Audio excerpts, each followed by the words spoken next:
Hello and welcome to LFC Focus. So Liverpool beat Manchester City by 2 goals to 1 last night, coming back from a Leroy Sané goal with goals from Salah and Mane, who are both absolutely back with a bang. I mean, the pair of them looked like they had not missed any football whatsoever. They returned and they were completely on it from the start. They looked like they'd been involved all pre-season, and it was just really nice to see, because I think we'd all been excited. We were sort of late on told that they were going to play some role in the game, and we were all wondering whether that was just going to be like 20 minutes or something like that. So it was very nice to see, especially Sadio Mane get a full 45 minutes under his belt. Hopefully that means that we're going to start to see him get even more minutes as the pre-season rolls on. It certainly looks like both of them will be absolutely ready and bang up for those first games of the Premier League season, and I just thought the way that they played was absolutely fantastic. I mean, they completely lit up the pitch as soon as they came on. They completely changed the way Liverpool played as well, which was good, because everything was a little bit sort of bitty for most of the game. I think no one really got a foothold at any point,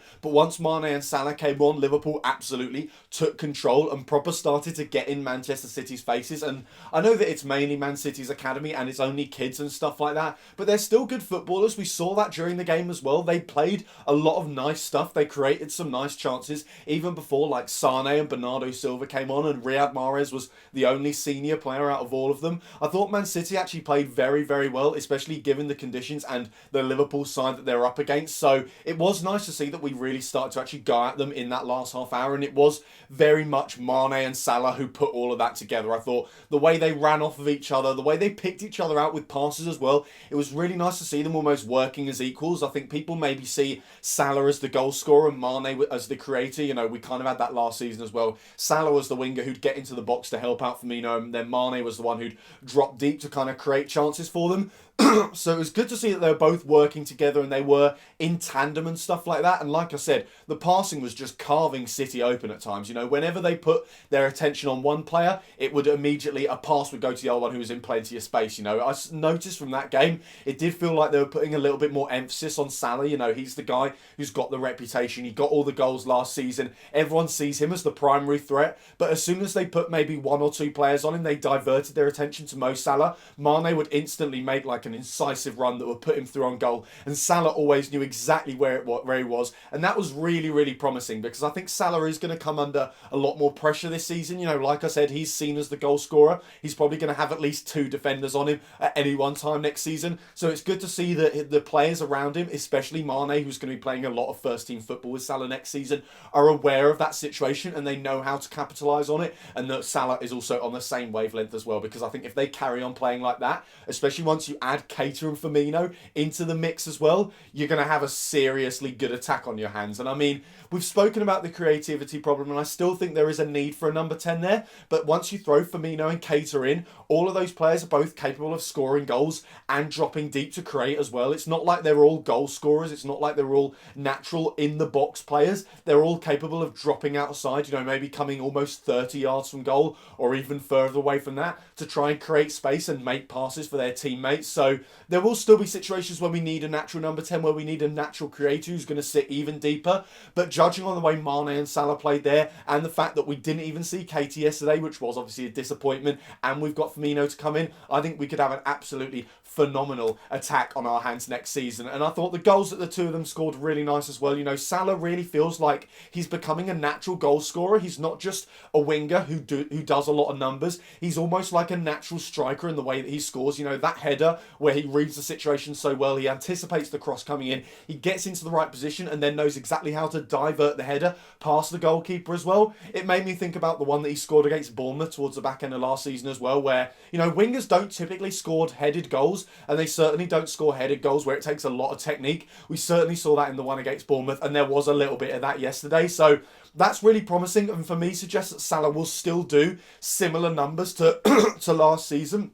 You know, a lot of people say that he's going to be a one-season wonder, that his numbers will obviously drop off, that last season was a bit of a fluke or something like that. And you kind of expect that from a winger, that their form is going to be very mercurial. Sometimes they're going to be deadly in front of goals. Sometimes they're going to miss 5 chances in one game or something like that. But the way that Salah acts in front of goal, like I said, it's that of a natural goal scorer and that of a player who's just not going to stop scoring. So to be honest, I'd back him to either match or even better that 44 goals that he got from last season. So yeah, obviously when you do talk about that game, you've pretty much got to caveat everything you say with the fact that the pitch was an absolute state. It was quite disappointing. It did spoil the game a bit as well, because the way the ball moved around, it was just moving so quickly that no one could really get a foothold in the game, like I said, until Liverpool really sort of grasped the match by the scruff of its neck in that last half hour. Once we had both Salah and Mane on the pitch and they started to link up and we really started to create lots and lots of chances and apply a lot of pressure on City. Until then, it was actually a really bitty game. It was quite scrappy. Like I said, no one could gain a foothold because no one could really control the ball.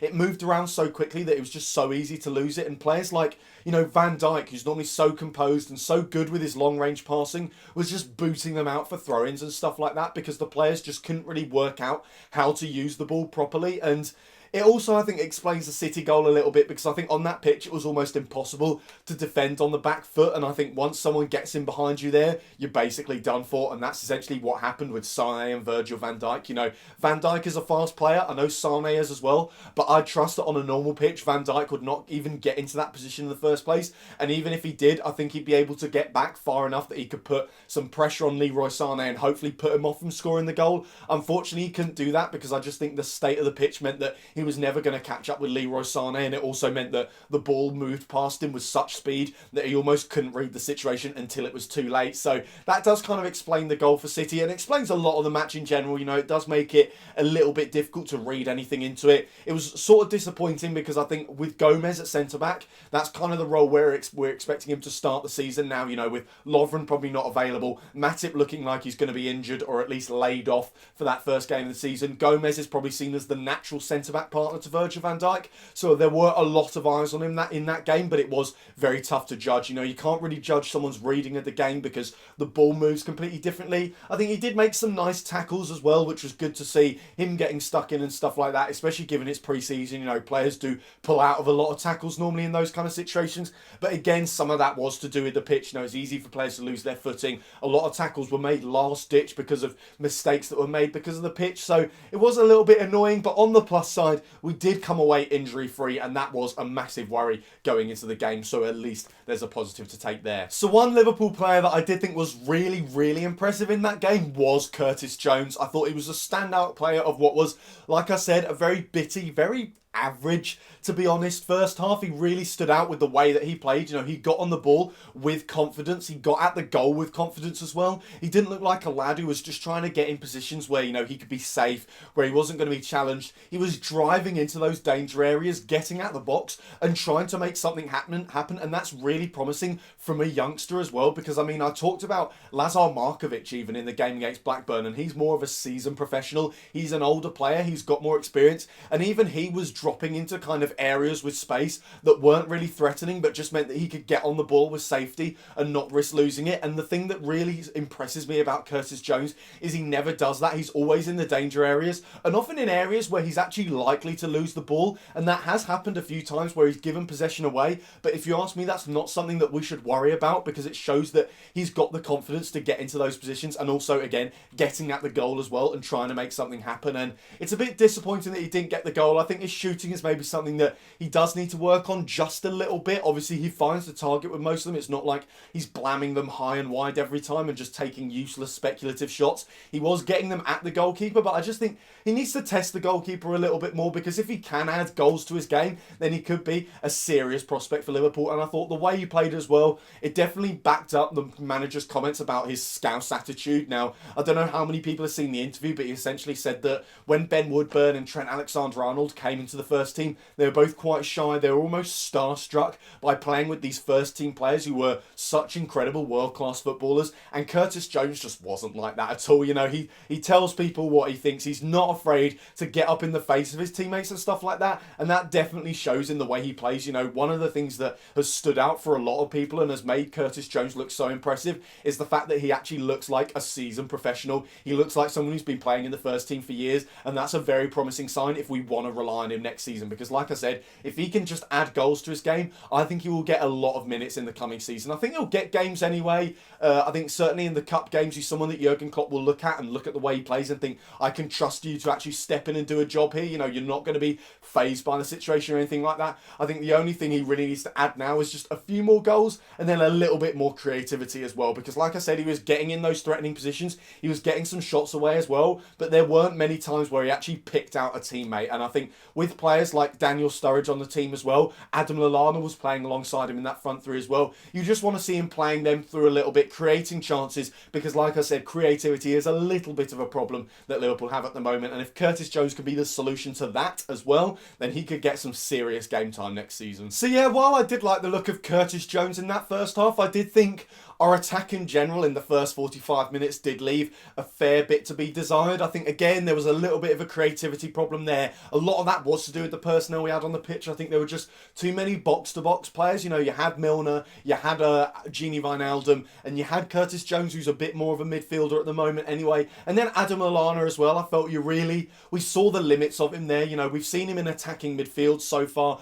this pre-season, and he has looked impressive in that role. And people have almost looked at him and said maybe he can take on the Coutinho mantle. Maybe he can be our creative player in those situations. But I think we really saw the limits when he was deployed in that wing 10 role. And that is a concern, because when we're looking at someone replacing Coutinho, we're not just thinking about someone in the midfield three. We're thinking about someone like Nabil Fekir, who can back up the front three players as well. And if Adam Lallana doesn't have that to offer, then it does leave a little bit of a hole in the side. So yeah, he has played well this pre-season. Take nothing away from him. But I think he's certainly penned into that role of either a box-to-box midfielder, like an advanced number 8, or a creative 10 in a deep-lying midfield 3. So that was a little bit disappointing. Maybe, you know, I don't know whether the manager will use him again. If he does, I think he needs to have a chat with him and maybe talk to him about the things he didn't do. I just think he didn't really get a goal enough. I think if you're playing in the front three, especially in this Jurgen Klopp system, you need to get in the box no matter where you are. Even if you're the winger, you don't want to be playing out wide, because that's essentially the fullback's job. You need to be getting into the box. You need to be getting goals or playing the final ball in an attacking move.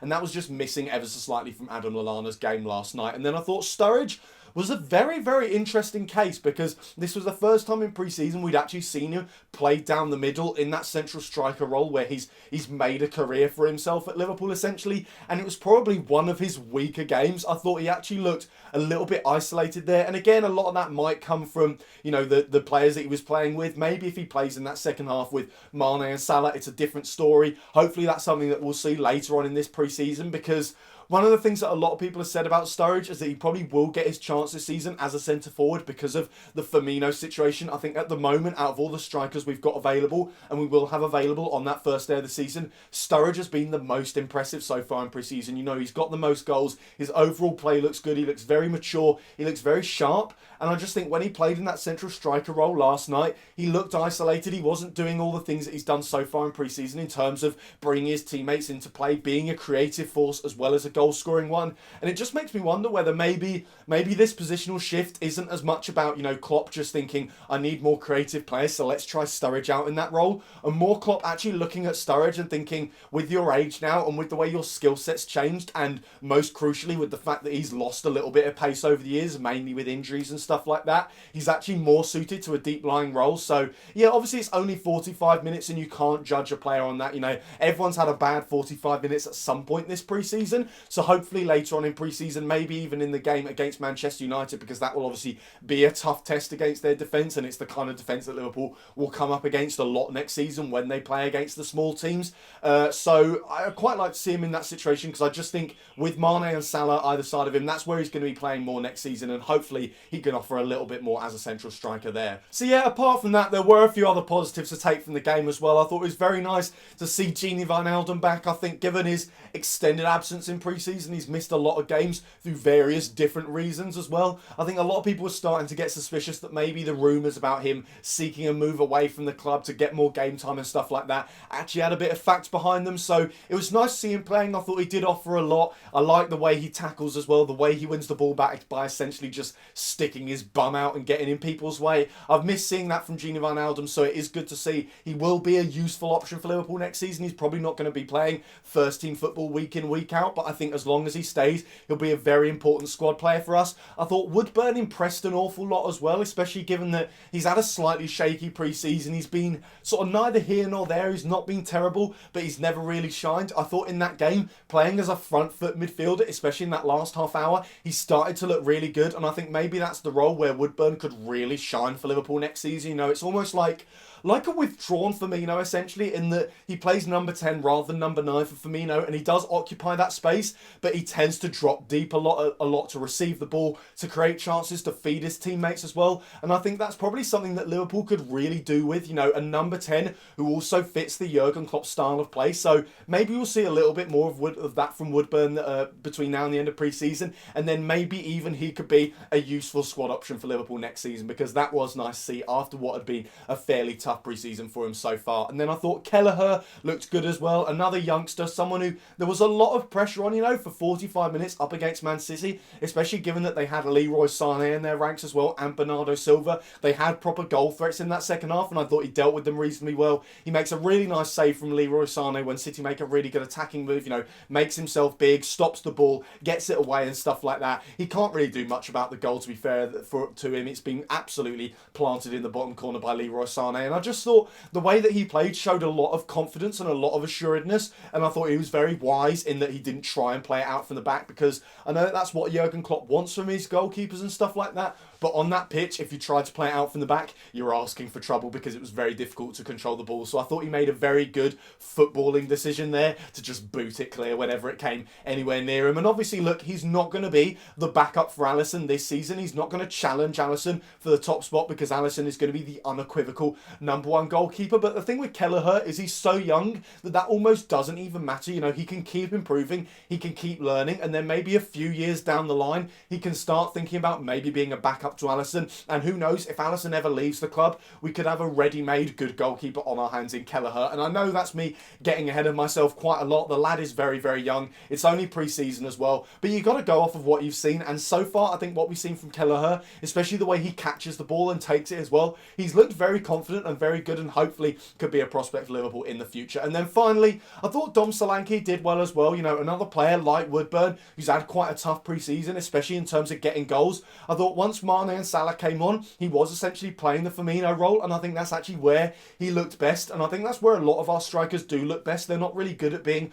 lone front men, and it's the same for Dom Solanke. He's not actually, you know, given his large frame, the fact that he's quite a big, bulky player, you think that maybe he'd be suited to being a target man, to being the one who waits in the box for crosses and stuff like that. But I think when he actually uses his movement more intelligently, when he tries to bring his teammates, his fellow attacking players into play, that's where he actually looks best, and that's what's promising about Dom Solanke, is he really looks like a proper backup to Roberto Firmino. You know, I thought his runs were good. He made a lot of space for Mane and Salah, and that's what allowed them to play. I would have liked to see him get on the ball just a little bit more, maybe get a few more chances on goal. He obviously has the one that's disallowed, so nice to see him at least hit the net, and I thought the way that he passed his teammates into play was good as well. He sets up a really nice chance for Sadio Mane at one point. So all in all, a pretty positive performance from Dom Solanke and from Liverpool in general, I thought, last night. So that is all for today's video. Thank you guys very, very much for watching. I'm sorry it's a little bit late, but to be honest, I just didn't really fancy shooting the video at 3 o'clock in the morning last night. I was very tired after the game, so I thought I'd leave it